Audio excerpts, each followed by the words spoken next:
À l'image des sirènes révisionnistes pour le troisième mandat fatal d'Alpha Condé, des voix s'élèvent de plus en plus pour encourager le président de la transition dans l'élan supposé ou réel du glissement du calendrier de la transition.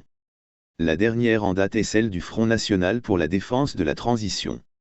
C'est du moins ce qui ressort du document publié à cet effet par le coordinateur du mouvement réputé acquis au Comité national du Rassemblement pour le développement.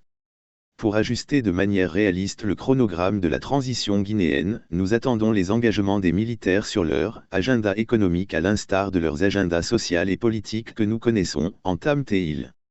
Et Kimou Bogola abat de poursuivre, maintenant que nous avons un agenda social national clair pour notre cohésion sociale en 45 recommandations issues des Assises nationales de 2022 et un agenda politique en 10 points et évalué à 6 000 milliards de GNF issus du long dialogue avec les forces vives de la nation et la communauté internationale à travers la communauté économique des États indépendants de l'Afrique de l'Ouest, il nous reste maintenant l'agenda économique national de la transition en XX mégaprojets à réaliser par les militaires, pour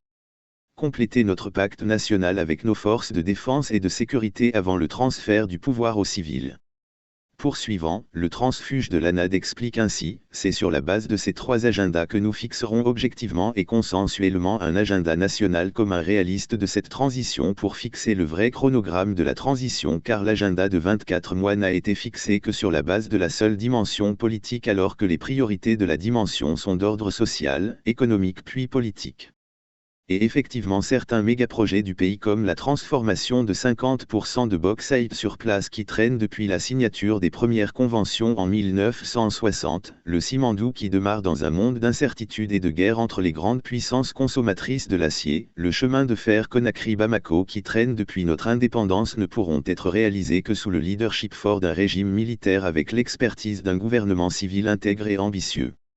Dans la même lancée, M. Abba insiste et multiplie les exemples. Selon lui, le gouvernement de la transition devrait absolument travailler sur ce pacte ou agenda économique en termes de XX mégaprojets stratégiques à réaliser avec les militaires pour traverser ensemble notre vallée de la mort de ces projets qui nous conduiront inévitablement vers l'émancipation économique comme l'Amérique des généraux militaires George Washington, Abraham Lincoln ou la France du général de Gaulle ou l'Égypte du général Gamal Abdel Nasser avec son mégaprojet de la nationalisation du canal de Suez, première autoroute maritime, devenue à l'époque la première source du PIB de son pays contre la volonté des puissances du monde. Et d'ajouter ainsi, les prochaines réunions du dialogue interguinéen se pencheront sur ces trois dimensions de priorité pour ajuster le chronogramme définitif de la transition avec à la clé une possible ouverture politique du gouvernement pour la réalisation de ce pacte national. Avant de conclure que la classe politique et la société civile guinéenne doivent se préparer à ce nouveau débat que nous anticipons déjà au sein du FNDT car c'est le réalisme que nous l'impose. Une façon peut-être d'annoncer les couleurs, au-delà d'une simple sortie prémonitoire.